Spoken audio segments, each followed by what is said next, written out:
My name is Aisha Ibrahim. It is day 2 of the strike by the School Feeding Caterers Association to demand an increase in the grants given them by government. Currently, government pays 97 pesos per plate of meal served basic school children benefiting from the program. The caterers want the grant increased to 3 cedis because of the soaring cost of food prices on the market lately. There was no food for children in schools yesterday. In the Upper West region, for instance, food vendors at the various schools took advantage of the situation to make good money as they were on hand to serve the children hot lunch. JoyNews Upper West Regional correspondent Rafiq Salam visited some of the schools and reports. Kitchens of the various basic schools in the Upper West region, majority of whom are makeshift structures, are being abandoned and deserted by the caterers. Members of the School Feeding Caterers Association decided effective today to boycott cooking services over what they described as inadequate school feeding grant. Here at the Tindamba Primary School, the old and jaded classrooms that have been converted into a kitchen are under lock and key. Headmaster of the Tindamba Primary A, Pen Panzaga, disclosed that the caterers came round this morning to tidy the kitchen and later inform him about their decision to suspend cooking services to the school. Mr. Payne juxtaposed the significance of the school feeding program on the pupils' education and the effects of its suspension. Well, it has effects on them because from our locality here, most of the children come to school depending on this hot meal a day, so that they will have something to eat. Because when they are coming from home, most of them don't eat before they come. So once it's like this, by the time they are supposed to get the food, if they don't get it, the rest of the day becomes so difficult for them. They are not able to cope because of their hunger. And when that also happens, it also affects the rate at which they concentrate in class, and then it also affects their learning. He added, in some schools, the pupils abandon classes upon realizing that there is no food for them. Normally, we are supposed to close at 2 o'clock, but by 11:30, 12, most of the children are no longer with us. They run away. We have been talking to them, but the practice still continues. Today, we were thinking that they will prepare the food for them so that they will stay till the end of the day. But now that they are not going to cook for them, we'll wait to see what happens. Okay. What do you want to be done in this situation? We want immediately that issue should be resolved so that the caterers can come back and prepare the food for the children, so that we can move on smoothly with the academic work. In some schools, the suspension of the cooking services is good omen for the food vendors. The low patronage they usually have from the pupils is no more. At the One Model Primary School, the kitchen had all doors opened, the storerooms filled to the brim with firewood, but the caterers nowhere to be found. The hungry pupils rather found solace in the food vendors here. They formed a small queue, waited with bated breath for this fried yam sold here. One of the pupils told me off camera that they are not happy that the caterers have suspended cooking services and appealed to the government to resolve the disagreements with the caterers. Did they run home? Yes. Okay. So what do you want the government to do? To help us to find the caterers again. Okay. So they can cook for us. Reporting for JoyNews, Rafiq Salam. Wow. We'll be running some checks in some of the schools across the country for an update. Let's go to Tamale, where my colleague Martina Buguri is standing by for us. Martina, which schools have you visited and what can you report from there? Okay, so I was at the Zegbeli and Saria Primary School, the Zegbeli TI Ahmadiyya Primary School, the police primary school, among some other schools I have visited this morning. No one seems to know the reason why they are not cooking, but all these places I have visited, nobody is cooking. For Ansaria like this, the place The caterer puts her things and everything is locked. But you can find some wood she used yesterday. Yesterday, I'm told she came in the morning and prepared something. But today, she didn't come. And so that's the only visible thing you see that shows that something happened yesterday. Apart from that, most of these places, they have closed the stores or where they do the cooking. And so basically, in the northern region, the schools I have visited, about 5 schools, nobody is cooking today. Have you had the opportunity to speak with some of the caterers there? Yes. So like I said, for the Ansharia primary school, the teacher told me that they came yesterday and cooked, but today they didn't come, and it didn't look like they would come again. For the TI primary school, I'm told that the woman, since they reopened, has not even appeared. I spoke to some other people, and they are also saying that they haven't seen her around since they reopened. Now they are claiming that they haven't been paid for 2 terms now, and so there's no money for them to even buy the basic things that the children would need for them to cook. I spoke to one of the caterers earlier, and she says that she would have to just wait until she receives something before she can start, because all her capital is locked as we speak now. Martina Bogri is reporting from Tamale. Let's go to the central region. My colleague Kojo Nyako has also been monitoring events there for us. Kojo, what can you report from the central region? Well, so what I can report is that I have visited 2 schools in the Cape Coast municipality and 2 schools in the Abra Sebuku Amankese municipality. The story seemed to be the same as reported by Martina Bogri. The school pupils are there. They were eagerly waiting to be fed, but nothing happened today. Yesterday, too, it was the same thing. And according to the teachers that I spoke with, if it goes on like that, then the population of the school will start decreasing, because many of them come to school because of the food. It operates mainly in the rural parts of the municipality. And so if you go to Kubiase, for instance, if you go to some of the schools that are lined up at the beaches, that is what they do. So some of the parents, they just leave the kids to go mainly for the food. They do not even, their concern is not even about what the children are going to study, but it is mainly the food. Their target is mainly the food. And so they say that it's going to really have an adverse effect on the academic activities on campus, because the students are no longer being fed. I went to the kitchen. There are firewood, those that use gas, but some of the kitchen, they have closed there. They have closed, and so there is nothing happening as far as the school feeding is concerned. And have you also had the opportunity to speak with some of the caterers?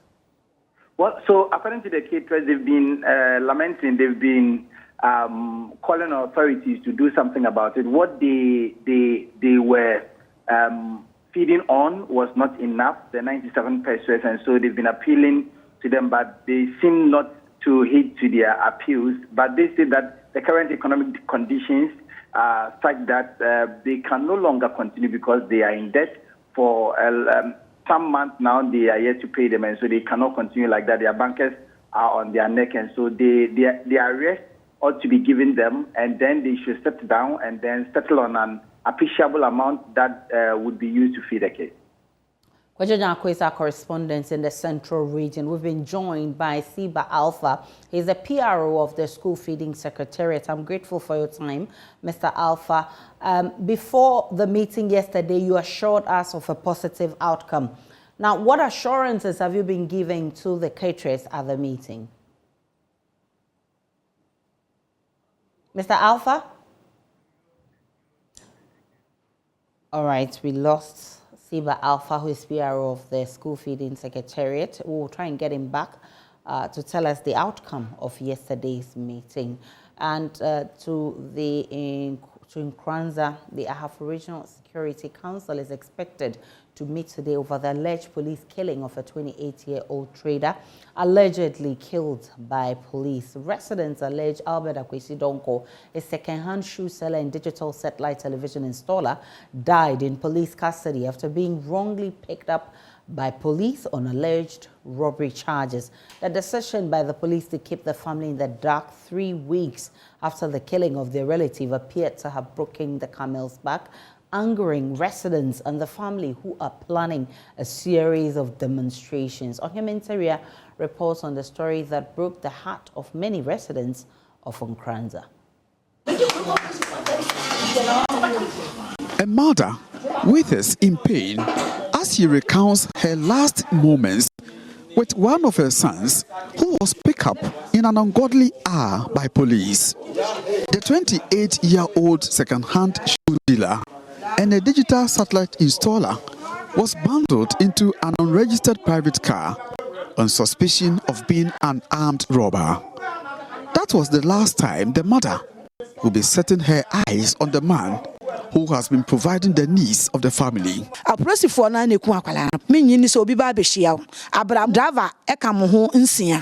No more better come. Mamma can move ya can I rebia more. Mumu can move ya, mubia, tune and come mubia. Na aqualano quite infini and a treat him canon. Ntianyanokore. Inside the Kasajan home of Albert Akwesidonko, there is an unsettling scene of clothes and other personal items strewn about in one of the rooms. The police team ransacked Albert's room in search of evidence to incriminate him, but his uncle, Reverend Dr. Matthias Sarkodie, who led me to his nephew's room, says the police found nothing incriminating. Deep in the night, around 2:30, the vehicle they brought over here was not a registered vehicle of the police. The mother was even about to join them, and they took the vehicle away. Kwasi was not part of the armed robbers, so they had nothing to say, rather to inform us to be moving up and down, at least to steal time in order to have another case to present to the regional commander. Residents allege Albert was picked after bumping into an armed robbery scene which involved some police officers, an allegation we cannot independently verify. But police sources say the deceased was shot in crossfire between police and suspected armed robbers in an attempt to arrest other accomplices. At Techimai, headquarters of the Bono East Regional Police Command, police declined to comment on the issue. Back at Nkranza, the killing of Albert has angered the youth who want justice for Albert. Nana Eje Bafu Romeo is convener of the Nkranza Youth Association. It's Albert today, but tomorrow who is next? It could be me. This is not a Nkranza issue. This is a national issue. Please, men that we are paying with our taxes, those who are in uniform to protect us are now the people that are turning back to harm us. The youth are angry, but we are calming things down. If not, there will have been violence, there will have been chaos, but we don't want a situation or a scenario that we will lose another life. We don't want to lose any life. The streets we will hit. We just want justice. We have to display our displeasure. The police at Techimai say the matter is being handled at the national headquarters. From Nkranza in the Bono East region for JoyNews, Oiminteria reporting. Oiminteria has been speaking with the MCE of the area. Listen. On the 23rd of April, that was Saturday, there was a big funeral at one of the outskirts villages. Precisely Bridi. So we all went, myself, the regional minister, and a host of other stakeholders. So I think we left the village around 5:30 that way. The regional chairman and his entourage were all part. So when we just got to Nkranza, then we heard there was a robbery just on the stretch, some few meters to Nkranza. So the next morning, I called the police commander, then he gave me the briefing. I even went to the extent of speaking to one of the victims who confided in me a lot of issues with regards to the happening that particular night. So the next day was Sunday. That was 24th of April. Then on that 24th day too, there's a suburb here called Sesimai. Just at the verge of entering the town, Kranza, a similar robbery happened there. So you can imagine, within 2 days, serious robbery cases. Then again, the NIB called to brief me about it.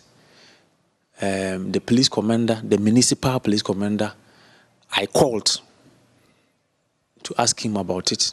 Then he gave me briefings as to how the whole thing happened. And according to his narration, they heard that there was a robbery case, and then he called on the patrol team to move there. So upon them reaching the scene, the robbers started firing at them. So they replied. So upon them realizing that their strength could not withstand that of the police, they then dashed into the bush. And then the police followed, firing behind them. So after 10-15 minutes, they decided that they should enter the bush and see. Probably if the gunshot might have wounded any of them, then they see whatever measures they have to. So they entered, and in the course of searching, they found a laptop. This is a report given to me by the municipal police command. They found a laptop and some other items which they brought to the police station. And so afterwards, they had some intel from the items they gathered that there was one suspect, somebody they suspected that they had to pick up. And prior to that, they had informed the regional intelligence unit about the recent happenings of armed robbery in Nkranza. So they were also on the standby. In fact, according to the police, the intelligence unit had been in town conducting some investigation about the previous ones. So when this one came, they added it and they were doing their search about it. So I am told that they picked one guy up. Then, according to the police, they brought him to the station, the municipal police charge office. And then after some few minutes, 10, 15, 20 minutes, the guy was picked up to Techiman. And that was when I was cut off from the whole issue. So the next moment was when I heard of the agitation from the youth. So since then, we've been following, try to get people calm, cool the leadership, and also to make sure that we find justice to whoever justice is due to. So in short or in brief or in summary, that is what I can say for now. Back here in Accra, scores of unemployed nurses have hit the streets of Accra to demand their immediate postings by the Ministry of Health. They are presenting a petition to Parliament to mount pressure for them to be posted. My colleague Samuel Mbura is with the protesters. He joins us live with more. Samuel, what can you report from the Ministry of Health?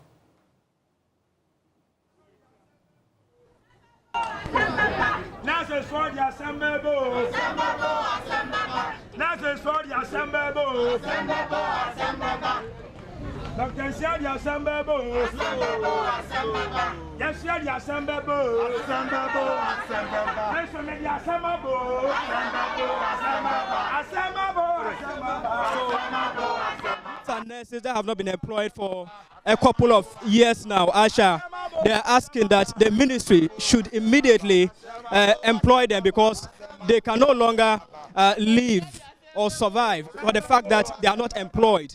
And what they are asking the ministry to do is that they should immediately look into their predicament and see how they can help them come out of these challenges that they are facing. So let me talk to one of the leaders. What's your name? My name is Charles Pandago. All right. So who are you in this association? I'm the president of the NAC and the NAP. If you say NAP, what does that mean? That's Registered Nurses, Clinicals, and Registered Assistant Preventive. All right, so meaning this demonstration captures all the categories of nurses under the Ghana Health Service. Is that what you are saying? Yes, please. All right, so tell us what your predicament is. Right now, we want the government to know that we are tired in the house. We want the government to know that this time we are not coming easy.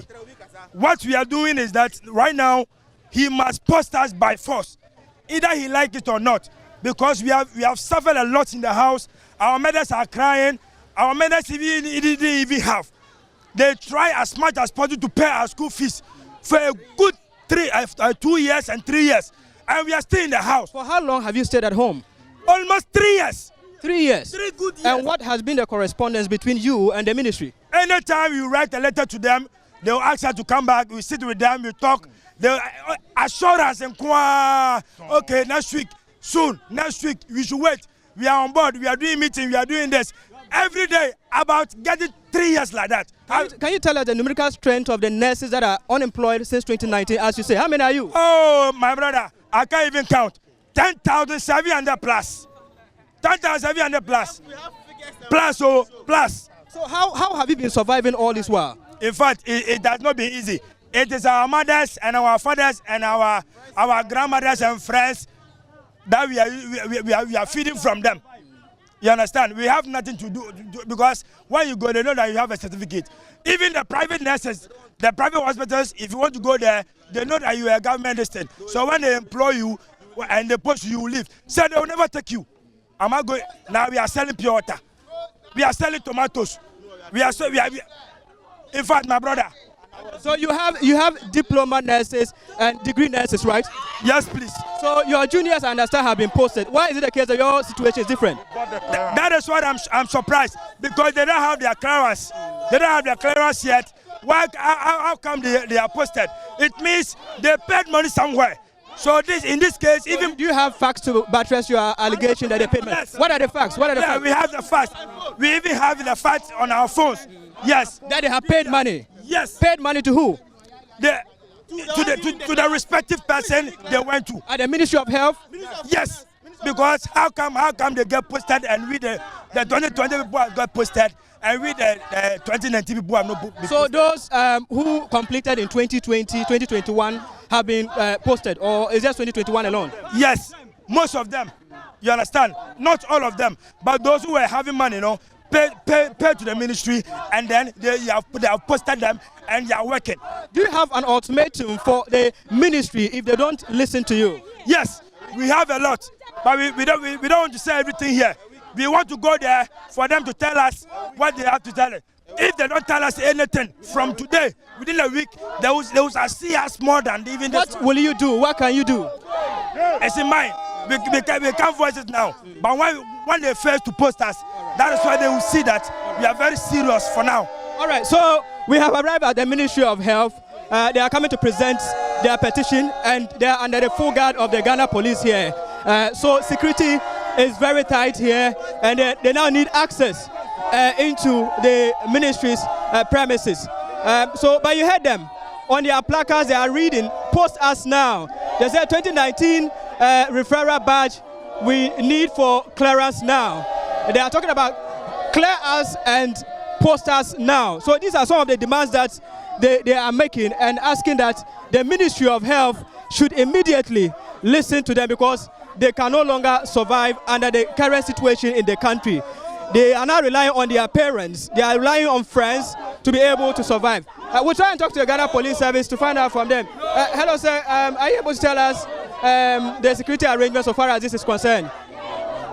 All right. So for now, the police are not ready to talk on it, but we have arrived at the ministry there. So that is the current situation there. Let's listen to them. Release our data. Release our data. Release our data. We need clearance. Clearance. We need clearance. We need clearance. Release our data. Release our data. Release our data. Release our data. We need clearance. We need clearance. Release our data. Release our data. Release our data. We need clearance. No. So, Asha, you've heard these nurses. They say for the past 2 years they have not been employed, and that's why They are at the ministry. They are at the ministry here. So we are at the Ministry of Health, expecting that the minister or a representative will come out and listen to the predicament of these nurses. But as you can see, the police have given them the necessary escorts and protection so far as this protest or demonstration is concerned. Ministry of Health, where nurses are picketing and to demand for postings. They say they've been assured by the ministry severally, but it hasn't happened. They've stayed home for quite too long. They are suffering and they need to be posted. We'll take a break on Joy News today. When we return, there's more.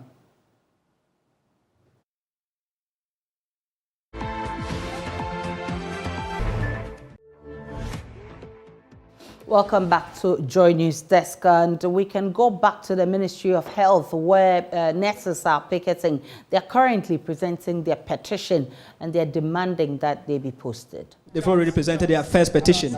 They are still waiting for other petitions as well, because these are different categories of nurses that have actually come together to stage this demonstration. So the registered nurses are supposed to present their petition. They're supposed to present their petition. Mr. Pandago is the one signing for, one of the categories of the nurses to present it to the leadership there. But I must say, security is very tight here. We've not witnessed any incident so far. It has been peaceful, and they have actually conducted themselves so well. And now to present their petition to the Ministry of Health here. So we are still waiting for some of them to continue to present their petitions there. This is heartbreaking. Yes. 3 years in the house. 3 good years. Abba, what else have you done? Enough.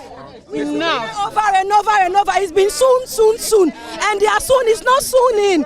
We've had enough. We didn't want to do this, but this is the only way out. We've had enough of the reassurance. It's not helping any longer. Knock, we are tired. 3 good years after school, we are still home. We have accessed the portal for 6 good months now. We are tired. We need our data now. Please and a big please, we are 2019 referral badge. Both referral badge and then the second badge. In fact, the government have been treated us unfairly in a standard 2020 badge. They just completed national service and they are working. We the 2019 badge, we are in the house. We are in the house. MOH, we are in the house. MOF, we are in the house. In fact, we are suffering. How can they sell our slots to our juniors? Once we the 2019 referral badge, we are in the house. Later on, they camped out there. They posted our 2019 badge. Whilst we are still in the house, in fact, what they are doing is not nice. What offense have you committed? What crime? In fact, we are tired. It is becoming unbecoming. We beg you, we are here pleading. We are sharing our grievances to you that we need immediate. You've heard their concerns. What do you have to say? Clear. We've received their petitions. We are going to make sure that we also present same to our authorities, so that the work that we've started, we complete it successfully for them. So according to the leaders of the group, they have had several conversations. And they have followed up with this. So yes, the work will be done for what has been started to be completed. So it will be done. Okay. Take whichever.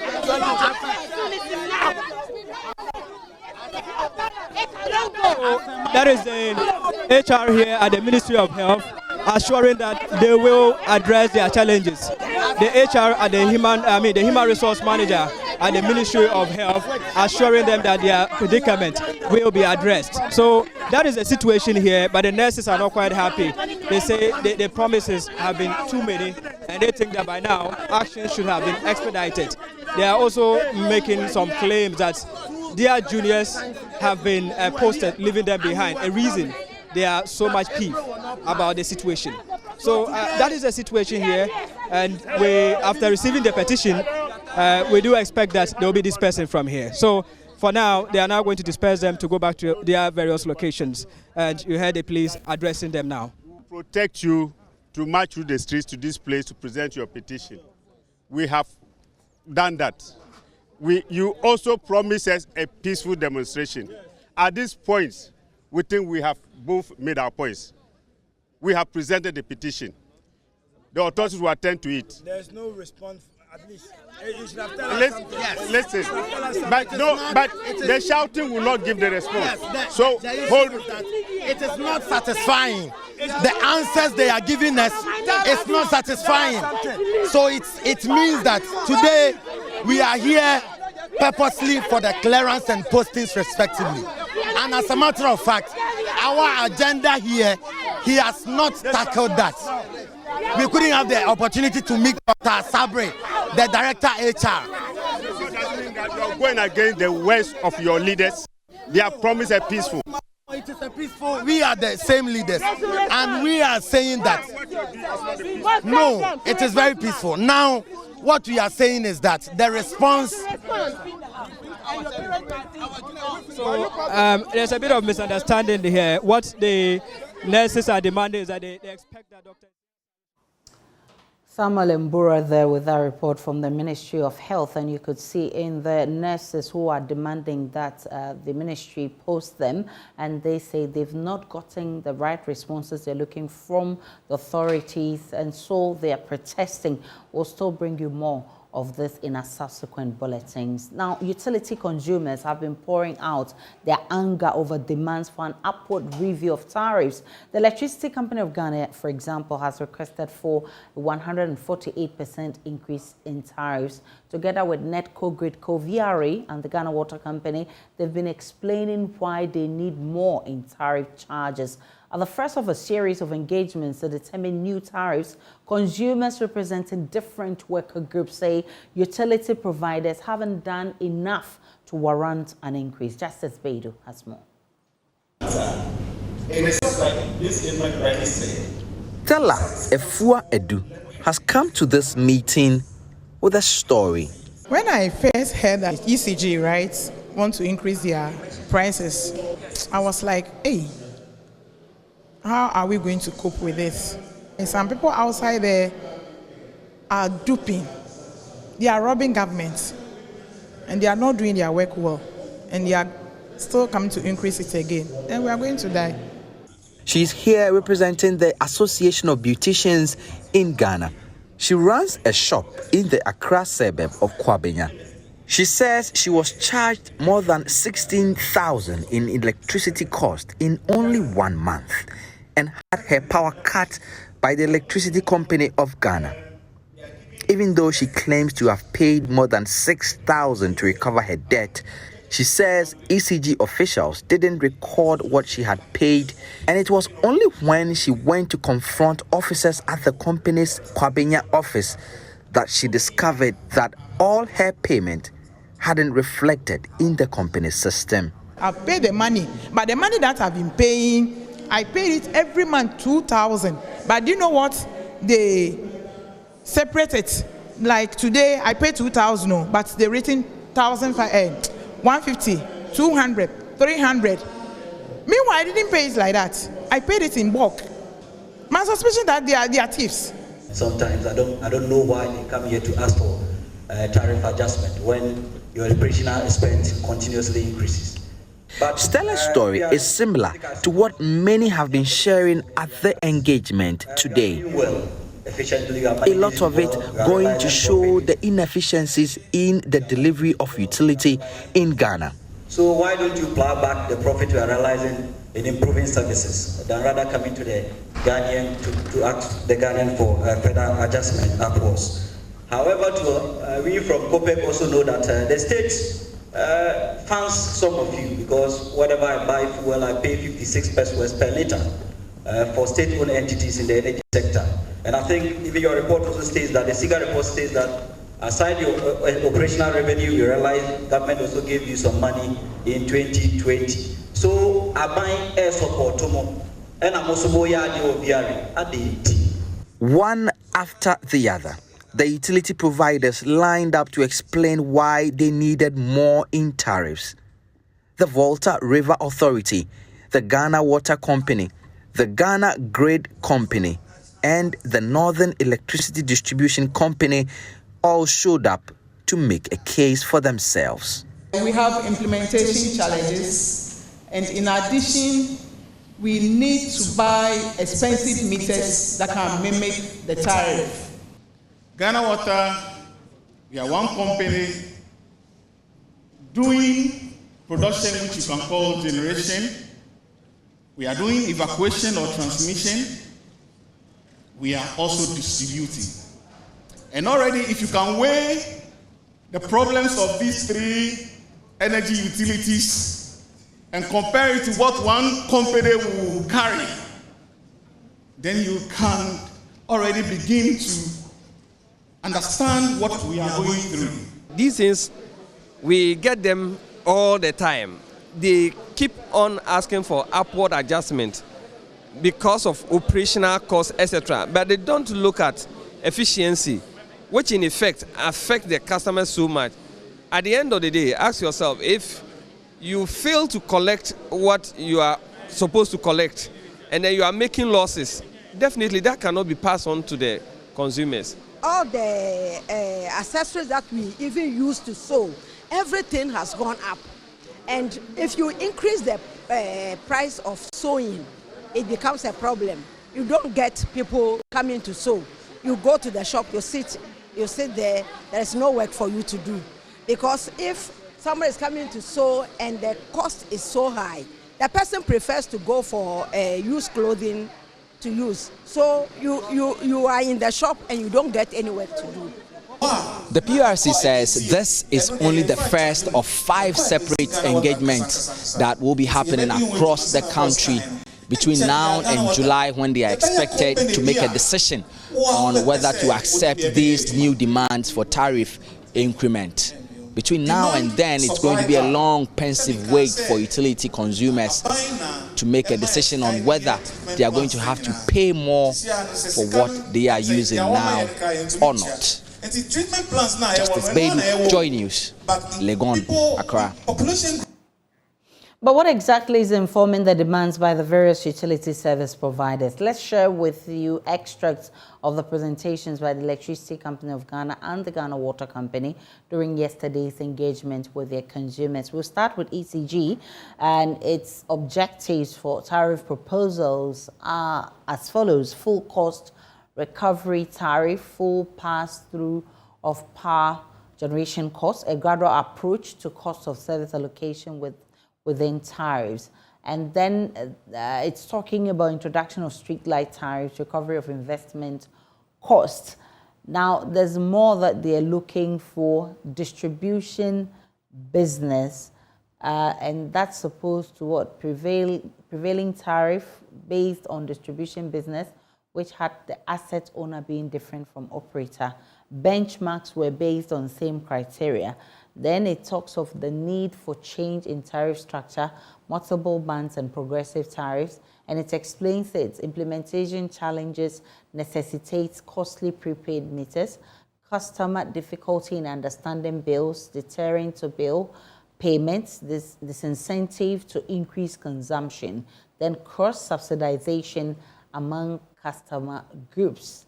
Now, let's look at that of, okay, so it's talking about a 2-block tariff, residential and non-residential, and this refers to the ones that is being demanded by the Ghana Water Company Limited. Now, it talks about lifeline rates exclusively.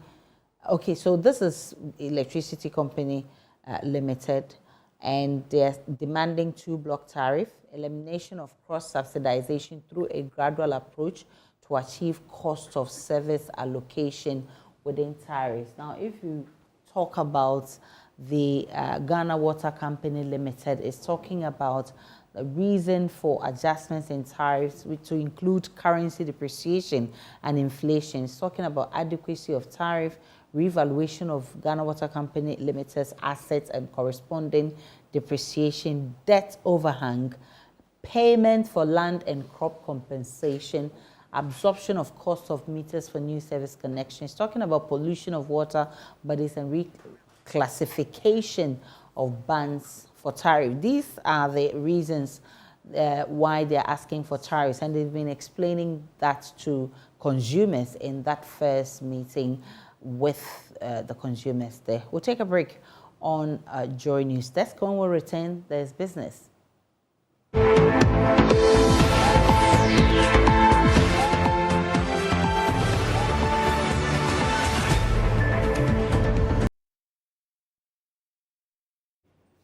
Hello, welcome to Business. My name is Darryl Kwao. Vice President Dr. Mahmoud Bawumia has stressed the need for support for public sector institutions in reviving Africa's economy from the impact of COVID-19 and Russia's war on Ukraine.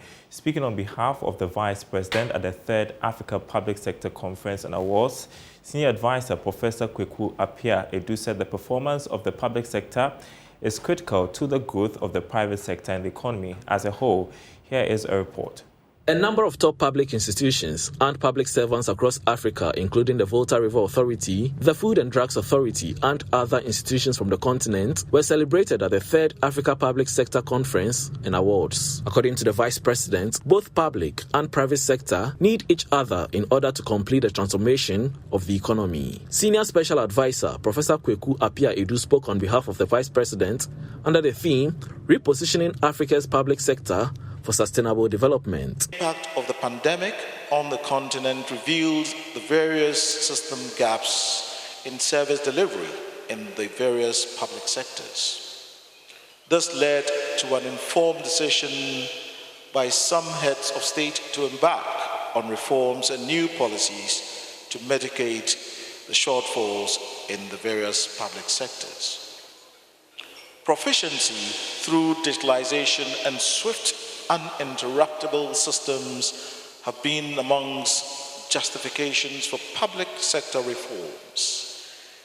In what concerns Africa, this has been based on the assumption that public sector reforms which will make the state efficient, effective, responsive, accountable, and productive are necessary conditions for the continent's development. Head of Local Government, Dr. Nana Atu-Arthur, explains that efforts are being made to reposition the public sector to revive the economy. I can say, yes, the public sector needs to be recognized. The public sector, in a way, we call it the engine of growth. Whatever the private sector is actually capable of doing is on the policies at the back of the public sector.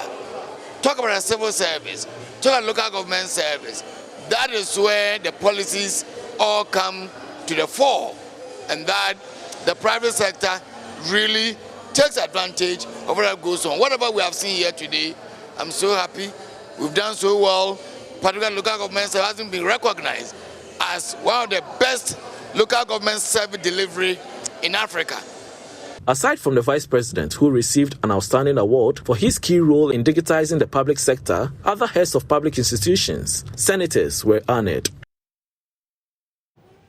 Now, in a bid to support startups in information technology, the Ghana Tech Lab has partnered the Dubai Chamber to have students pitch their ideas to attract investors. According to the Executive Director of the Ghana Tech Lab, Nelson Amo, his outfit wants to groom startups in the IT field across the country to attract investors. The pitch event was to bring together startups in information technology to present their ideas to attract investors from the Dubai Chamber. This is to expand technology in sub-Saharan Africa among youth to take advantage of the advancement of technology in the world to create employment opportunities. Here is the Executive Director for Ghana Tech Lab, Nelson Amo. This project essentially is offering an opportunity for our startups who would be selected to pitch at GITES in Dubai. And it offers a platform where there are so many angel investors, corporate investors, VC firms who would be at this place, and then as a startup pitch to them, they would be able to raise funding from the Dubai ecosystem in their businesses. So this essentially is what the program is all about. So today is a pitch event where the final winner will be selected to pitch in Dubai. President for the Pinnacle Consulting International, Akande Ojo, explained the need for the partnership. According to him, his outfit is bent on grooming young people in sub-Saharan Africa in information technology. And our objective is to be able to ensure that the JITEX platform becomes being the number one ICC show in the world as of today, is to continue to expand that broad-based strategy to Africa, to have the call of African focus. So the whole idea started about 10 years ago, whereby most events were actually dominated by Europeans, Arabian, Western world in general, and Asian countries. But there was hardly a presence of sub-Saharan African there. So we jump on this and see as an opportunity to bring Africa to the part of the conversation. The pitch event will be held in other parts of Africa. Right, and that's it for business. My name is Daryl Kwao. Sports is coming up next.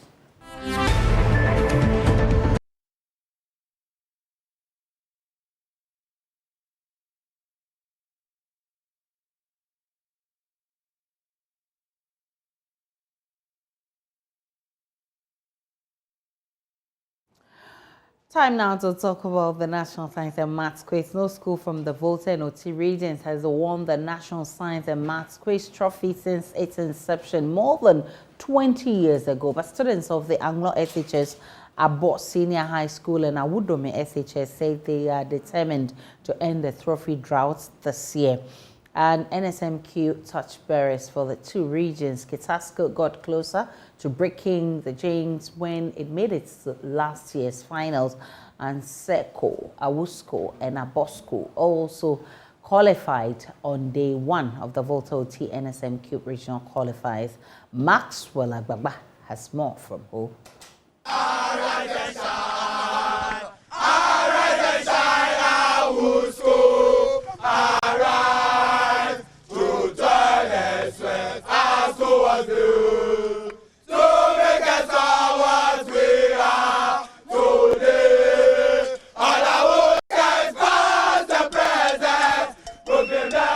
From the western region to the central region to the eastern region, now the southern zone is now in the Volta region.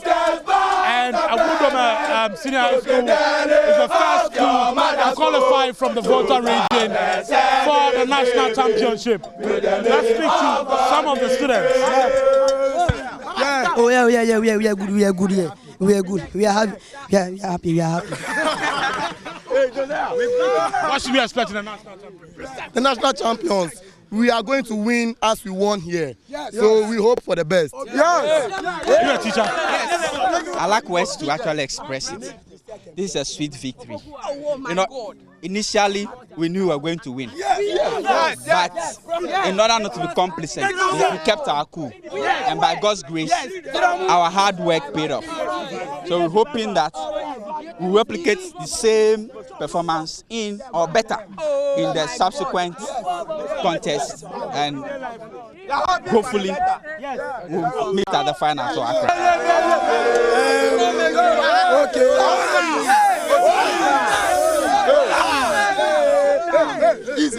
as you can see, it's very appalling.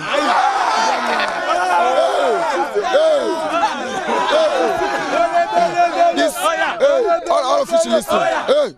All official listing. This contest, it was very appalling, very diminishing, very contesting, very championship, very everything.